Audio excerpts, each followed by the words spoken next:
ሰላም እንደምን አላችሁ እንደምን ቆይታችኋል? ዛሬ ሐምሌ 2 2018 ያለውን የጥቁር ገበያ ወይም ደግሞ የሐዋላ ምንዛሬና እንደዚሁም የባንኮች የምንዛሬ ዋጋ ተመን በተጨማሪም የግል ምንዛሬ ቢሮዎች በዛሬው ዕለት በስንት እየገዙ በስንት እየሸጡ የሚለው መረጃ በዚህ ቪዲዮአችን አንድ በአንድ አብረን እንመለከታለን። በዛሬው ቅኝታችን በጥቁር ገበያ ወይም ደግሞ በሐዋላ ምንዛሬ የ16 ሀገራቶችን ምንዛሬ ዋጋ ተመን በተጨማሪም በባንኮች ደረጃ ደግሞ የ6 ባንኮችን ምንዛሬ ዋጋ ተመን ከስድስቱ ባንኮች አሪፍ ምንዛሬ የምንዘር የሚገኘው ባንክ የትኛው ባንክ ነው የሚለው መረጃ በዚህ ቪዲዮአችን አንድ በአንድ አብረን እንቀኘዋለን። እንደዚሁም በግል ምንዛሬ ቢሮዎች የስድስት ሀገራቶችን ምንዛሬ ዋጋ ተመን በዛሬው ዕለት ጨምሯል ወይስ ቀንሰዋል አብረን እንቀኛቸዋለን። ቤተሰቦች አብዛኛውን ጊዜ እንደምናደርገው በኮሜንት ላይ የሚጠይቁ ጥያቄዎችን መልሰጣለን። እናም በዛሬው ዕለት ምን ያህል ኮሜንቶች አሉ ምን ያህል ኮሜንቶችን እንመልሳለን አንድ በአንድ በዚህ ቪዲዮአችን አብረን እንቀኘዋለን። በኮሜንት ላይ ከተጻፈው የመጀመሪያው ጥያቄ እንደዚህ ይላል። ባንክ ቤቶች ለማንኛውም ግለሰብ ሪያልና ዶላር ይሸጣሉ እንዴ ብሎ ጠይቀዋል። በሚገባ ይሸጣሉ። ነገር ግን የማይሸጡበት መንገድ አለ። እሱ ምንድነው? አብረን እንመለከተዋለን። የማይሸጥበት ምክንያት ማንኛውም ግለሰብ መጥቶ ካለምንም ሰነድ ዶላር ሽጡልኝ ቢል ማንኛውም ባንክ ዝም ብሎ አይሸጥለትም። ግዴታ የሚያስፈልገው ወደ ውጭ ሀገር የሚሄድ ማስረጃዎች ያስፈልጉታል። አሁን ለምሳሌ ሶስት ነገራቶችን ጠቅሰን ለነዚህ ሶስት ነገራቶች የሚያስፈልጉትን ፎርሙላዎች እንመለከታለን። አሁን ለምሳሌ ተማሪ ወደ ውጭ ሀገር ሄዶ ለመማር ከፈለገ የሚያስፈልገውን እንመልከት። ለተማሪ የሚያስፈልገው ፓስፖርትና የትምህርት ማስረጃ ብቻ ነው። ለንግድ ጉዞ ብቻ የሚወጣ ከሆነ ደግሞ ፓስፖርትና የንግድ ፍቃድ ግልባጭ ብቻ ነው የሚያስፈልገው። እንደዚሁም ለቱሪስት ጉዞ ከሆነ ደግሞ የሚያስፈልገው ፓስፖርትና የደርሶ መልስ ትኬት እንደዚሁም የኬንያ ቪዛ ያስፈልጋል። እናም ቤተሰቦች እናንተም ይሄን ነገር አሟልታችሁ የምትሄዱ ከሆነ ዶላር በሚገባ ትገዛላችሁ። ቤተሰቦች ወደ ቤተሰቦቻችሁ ጋር ማለትም ቤተሰቦቻችሁ ውጭ ሀገር ለሆኑ እህትና ወንድሞቻችን ከኢትዮጵያ ሆናችሁ ወደ እነሱ ለመሄድ ያስባችሁ ማለት ነው። እናንተም ዶላር መግዛት ትችላላችሁ። እናንተ መግዛት የምትችሉት ለቱሪስት ጉዞ በሚለው ትካተታላችሁ። እናም ቤተሰቦች ይህን ነገር ግን ካላሟላችሁ የትኛውን ባንክ ቢሆን አይሸጥላችሁም። ይህ የኢትዮጵያ ብሔራዊ ባንክ ሕግ ነው። እንደዚሁም አሁን ላይ ምን ያህል ዶላር መግዛት እንችላለን ካላችሁን ከተለያዩ ባንኮች የኢትዮጵያ ብሔራዊ ባንክ እንዳሳወቀውም ከሆነ ለማንኛውም ግለሰብ እስከ 10,000 ዶላር ድረስ መሸጥ እንዳለባቸው የኢትዮጵያ ብሔራዊ ባንክ አሳውቀዋል። እንደዚሁም ደግሞ ለንግድ ለሚወጡ እህትና ወንድሞቻችን ደግሞ እስከ 15,000 ዶላር ድረስ መሸጥ እንዳለባቸው የኢትዮጵያ ብሔራዊ ባንክ በዚሁ አሳውቀዋል። ይህ ነገር በግል ምንዛሬ ቢሮዎችም እንዳለ ማወቅ አለባችሁ። ከግል ምንዛሬ ቢሮዎችም መግዛት ትችላላችሁ ማለት ነው። ነገር ግን ቅድም የዘረዘርኳቸውን በሙሉ ማሟላት አለባችሁ። እዛም ስትሄዱ ቅድም የተጠቀሱት በሙሉ ማሟላት እንዳለባቸው በዚሁ ገልጽላችኋል። ለነጋዴዎች እስከ 15,000 እንደዚሁም ለማንኛውም ግለሰብ ደግሞ እስከ 10,000 ሰነዳቸውን አሟልተው ለመጡ ግለሰቦች ማለት ነው። ነገር ግን አሁን ላይ አንዳንድ ወሬዎች እየተናፈሱ ይገኛሉ። ባንኮች የዶላር እጥረት አጋጥሟቸዋል እየተባለ ይገኛል። ምክንያቱም የኢትዮጵያ ብሔራዊ ባንክ የዶላር ጭረት አድርጎ ያቅም ስላችሁ እጅግ በጣም ብዙ ጊዜ ሆነው አሁን ላይ የዶላር ጭረት ካደረገ ይህ ነገር ደግሞ ለባንኮች እጅግ በጣም ትልቅ ፈተና ነው። እናም ይህ ማለት ደግሞ ባንኮች ለማንኛውም ግለሰብ ዶላር የሚሸጡበት አቅም ያነሰ ነው ማለት ነው። እናም ከዚህ በኋላ ዶላር እጅግ በጣም በከፍተኛው ይጨምራል እየተባለ ይገኛል። ምክንያቱም የዶላር እጥረት እያጋጠመ ስለሆነ በሀገራችን ውስጥ ይህ ነገር እስካልተቀረፈ ድረስ ዶላር እጅግ በጣም በከፍተኛው ይጨምራል። እንደዚሁም በአጠቃላይ ምንዛሬ መጨመሩ እንደማይቀር እየተነገረ ይገኛል። እናም ቤተሰቦች መግዛት የምትፈልጉትና ወንድሞቻችን ግን ሄዳችሁ ጠይቁ። የምትፈልጉትን ዶላር እንኳን ባታገኙ የተወሰነ ዶላር እንደምታገኙ በዚሁ ገልጽላችኋለሁ። ምክንያቱም ቀደም እንዳልኳችሁ የዶላር እጥረት ስላለ ማለት ነው። እናም ቤተሰቦች በቅርብ የኢትዮጵያ ብሔራዊ ባንክ በዚህ ጉዳይ ላይ አዲስ መረጃ ይኖረዋል ተብሎ ይታሰባል። እናም በዚህ ጉዳይ ላይ አዲስ መረጃ ካለ በዚሁ ቻናላችን ወደ እናንተ እናቀርባለን። ቤተሰቦች ወደ ቀጣይኛው ጥያቄ አለፍን። እሺ ወንድሜ በጣም አመሰግናለሁ። አካውንቴን የከፈትኩት በዲጂታል መታወቂያ አይደለም ማለትም በፋይዳ መታወቂያ አይደለም የከፈትኩት። እናም ይህ ነገር ምን አይነት ችግር ይፈጥርብኛል ብሎ ጠይቀዋል። ምን መሰላችሁ ቤተሰቦች በቅርብ እንግዲህ እንደነገርኳችሁ የኢትዮጵያ ብሔራዊ ባንክ አካውንት እንደሚዘጋ ተናግረዋል። እንደዚሁም የተለያዩ ባንኮችም አካውንታቸውን እንደሚዘጉ ተናግረዋል። የሚዘጉት ደግሞ የዲጂታል መታወቂያቸውን ማለትም የፋይዳ መታወቂያቸውን የባንክ አካውንታቸው ጋር ኮኔክት ያላደረጉ ግለሰቦች አካውንታቸው እንደሚዘጋም የተለያዩ ባንኮችም እንደዚሁም የኢትዮጵያ ብሔራዊ ባንክም ከኢትዮጵያ ንግድ ባንክ ጋር አንድ ላይ በመሆን አሳውቀዋል። ይህ ሁሉ እየተደረገ ያለው ለምንድነው ካላችሁ የማንም ግለሰብ አካውንት ላይ የሳይበር ጥቃት እንዳይደርስበት ይህ የዲጂታል መታወቂያ ማለትም የፋይዳ መታወቂያ በጣም ጥቅም ስላለው እናም ይህን የዲጂታል መታወቂያ ወይም ደግሞ የፋይዳ መታወቂያ ኮኔክት በማድረግ የሳይበር ጥቃትን በጣም የሚቀንስ ቻንስ እንዳለው የኢትዮጵያ ንግድ ባንክ አሳውቀዋል። እናም እዚህ ጋር ማወቅ ያለባችሁ አካውንታቸው የሚዘጋው ማለትም የዲጂታል መታወቂያቸውን የፋይዳ መታወቂያቸውን የባንክ አካውንታቸው ጋር ኮኔክት ያላደረጉ ግለሰቦች የሚዘጋባቸው አካውንታቸው በሳይበር ጥቃት እንዳይጠቁ እንደሆነ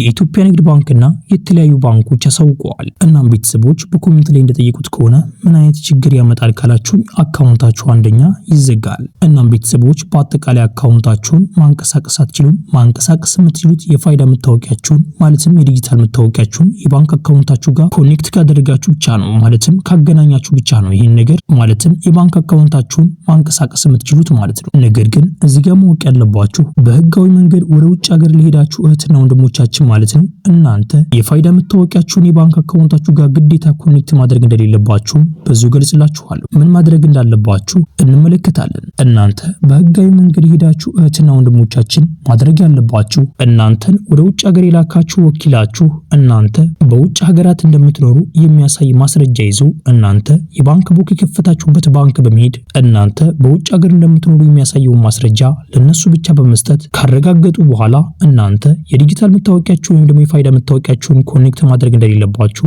ያሳውቋችኋል። ለእናንተ እንኳን ቢያሳውቋችሁ ለወኪላችሁ ያሳውቁታል። እናም ቤተሰቦች እናንተ በውጭ ሀገራት የምትገኙ እህትና ወንድሞቻችን በእንደነዚህ አይነት መንገድ አካውንታችሁን የዲጂታል መታወቂያችሁ ጋር ኮኔክት ማድረግ ካልቻላችሁ እንደነዚህ አይነት መንገዶችን በመጠቀም እናንተ የዲጂታል መታወቂያችሁን ማለትም የፋይዳ መታወቂያችሁን የባንክ አካውንታችሁ ጋር ኮኔክት ማድረግ እንደሌለባችሁ በዙ ገልጽላችኋለሁ። ቤተሰቦች ይህ ቪዲዮ ሌላ ኢትዮጵያ ወገኖቻችን ይጠቅማል ብላችሁ ከሰባችሁ ይህን ቪዲዮ ሼር አድርጉላችሁ። እንደዚሁም ደግሞ ቪዲዮውን ላይክ ማድረግ ሌላ ኢትዮጵያ ወገኖቻችን ጋር ተደራሽቱ ማድረግ ትችላላችሁ። ቻናላችንን ሰብስክራይብ ማድረግ ደግሞ ቀጣይ የምለቃችሁ ቪዲዮዎች በፍጥነት እንደርሳችሁ ማድረግ ትችላላችሁ። ያላችሁን ደግሞ አስተያየት በኮሜንት ላይ ጻፉልኝ። ጥያቄም ካላችሁ በኮሜንት ላይ አሳውቁኝ። የምናውቀው ከሆነ እንመልስላችኋለን። ይህ ጥያቄና መልስ ለብዙዎቻችሁ እየጠቀመ እንደሆነ በኮሜንት ላይ ገልጻችሁልኛል። ይህን ነገር አጠናክረን እንቀጥላለን። እናንተ ብቻ ቪዲዮውን ላይክ ያደርጋችሁ እስከ ቪዲዮ መጨረሻ አብራችሁን ቆዩ።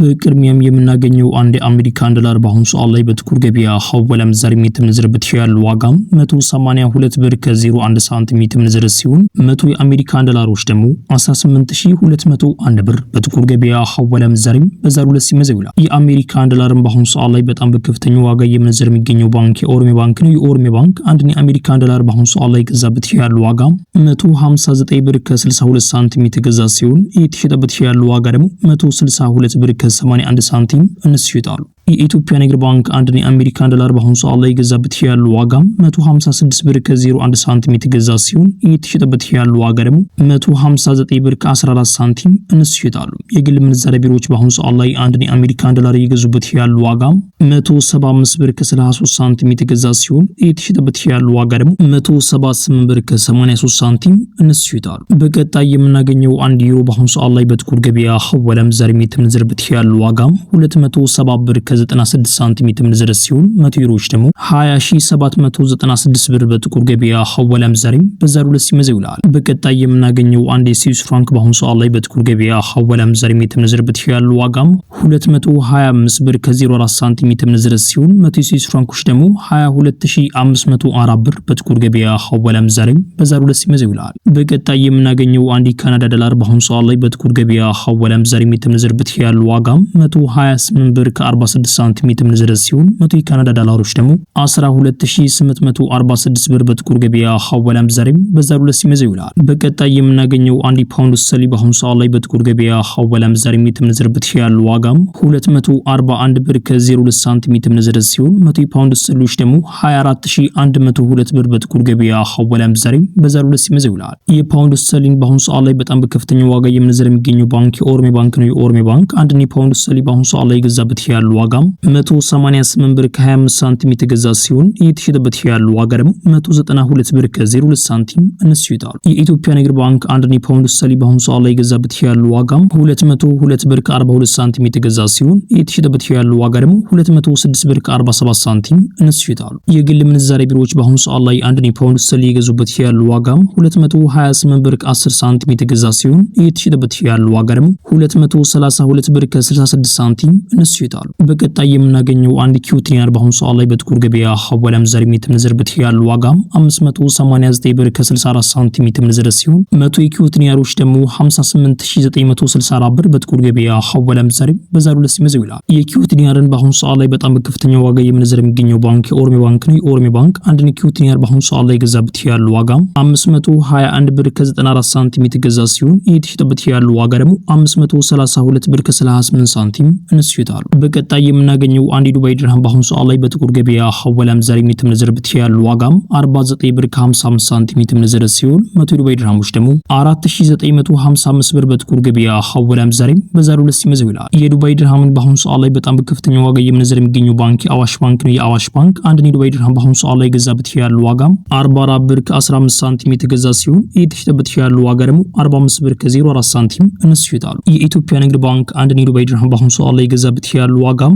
42 ብር ከ48 ሳንቲም የተገዛ ሲሆን የተሸጠበት ያለው ዋጋ ደግሞ 43 ብር ከ33 ሳንቲም እነሱ ይታሉ። የግል ምንዛሬ ቢሮዎች በአሁኑ ሰዓት ላይ አንድ ዱባይ ድርሃም እየገዙበት ያለው ዋጋም 47 ብር ከ20 ሳንቲም የተገዛ ሲሆን 48 ብር ከ14 ሳንቲም እነሱ ይታሉ። በቀጣይ የምናገኘው አንድ ሳዑዲ ሪያል በአሁኑ ሰዓት ላይ በጥቁር ገበያ ሐዋላ ምንዛሬ የተመነዘረበት ያለው ዋጋም 48 ብር ከ48 ሳንቲም የተመነዘረ ሲሆን 100 የሳዑዲ ሪያሎች ደግሞ 4848 ብር በጥቁር ገበያ ሐዋላ ምንዛሬ በዛሬው ዕለት ሲመዘው ይላል። የሳዑዲ ሪያልን በአሁኑ ሰዓት ላይ በጣም በከፍተኛ ዋጋ የምንዘረ የሚገኘው ባንክ የአዋሽ ባንክ ነው። የአዋሽ ባንክ አንድ የሳዑዲ ሪያል በአሁኑ ሰዓት ላይ ገዛበት ያለው ዋጋም 43 ብር ከ21 ሳንቲም የተገዛ ሲሆን የተሸጠበት ያለው ዋጋ ደግሞ 44 ብር ከ08 ሳንቲም እነሱ ይታሉ። የኢትዮጵያ ንግድ ባንክ አንድ የሳዑዲ ሪያል በአሁኑ ሰዓት ላይ ገዛበት ያለው ዋጋም 41 ብር ከ56 ሳንቲም የተገዛ ሲሆን የተሸጠበት ያለው ዋጋ ደግሞ 42 ብር ከ39 ሳንቲም እነሱ ይታሉ። የግል ምንዛሬ ቢሮዎች በአሁኑ ሰዓት ላይ አንድ የሳዑዲ ሪያል እየገዙበት ያለው ዋጋም 45 ብር ከ70 ሳንቲም የተገዛ ሲሆን የተሸጠበት ያለው ዋጋ ደግሞ 46 ብር ከ61 ሳንቲም እነሱ ይታሉ። በቀጣይ የምናገኘው አንድ ኦማር ሪያል በአሁኑ ሰዓት ላይ በጥቁር ገበያ ሐዋላ ምንዛሬ እየተመነዘረበት ያለው ዋጋም 481 ብር ከ77 ሳንቲም እየተመነዘረ ሲሆን 100 የኦማር ሪያሎች ደግሞ 48177 ብር በጥቁር ገበያ እየተመነዘረ ይገኛል። በቀጣይ የምናገኘው አንድ ጆርዳን ዲናር በአሁኑ ሰዓት ላይ በጥቁር ገበያ ሐዋላ ምንዛሬ እየተመነዘረበት ያለው ዋጋም 256 ብር ከ71 ሳንቲም እየተመነዘረ ሲሆን 100 ጆርዳን ዲናሮች ደግሞ 25671 ብር በጥቁር ገበያ እየተመነዘረ ይገኛል። በቀጣይ የምናገኘው አንድ ባህሪን ዲናር በአሁኑ ሰዓት ላይ በጥቁር ገበያ ሐዋላ ምንዛሬ እየተመነዘረበት ያለው ዋጋም 481 ብር ከ75 ሳንቲም እየተመነዘረ ሲሆን 100 ባህሪን ዲናሮች ደግሞ 48175 ብር በጥቁር ገበያ እየተመነዘረ ይገኛል። በቀጣይ የምናገኘው አንድ እስራኤል ሽክል በአሁኑ ሰዓት ላይ በጥቁር ገበያ ሐዋላ ምንዛሬ እየተመነዘረበት ያለው ዋጋም 61 ብር ከ22 ሳንቲም እየተመነዘረ ሲሆን 100 እስራኤል ሽክሎች ደግሞ 6122 ብር በጥቁር ገበያ እየተመነዘረ ይገኛል። ቤተሰቦች የዛሬው ምንዛሬ መረጃ ይህን ይመስል ነበር። ቤተሰቦች ይህ ቪዲዮ ለኢትዮጵያ ጎኖቻችን ይጠቅማል ብላችሁ ካሰባችሁ ቪዲዮ ሼር ማድረጋችሁን አዘነጉ፣ ላይክ ማድረጋችሁን አዘነጉ፣ ቻናላችንን ሰብስክራይብ ማድረጋችሁን አዘነጉ። ቤተሰቦች ኢንሻአላህ በቀጣይ ቪዲዮ እስከምንገናኝ ቸር ቆዩልኝ።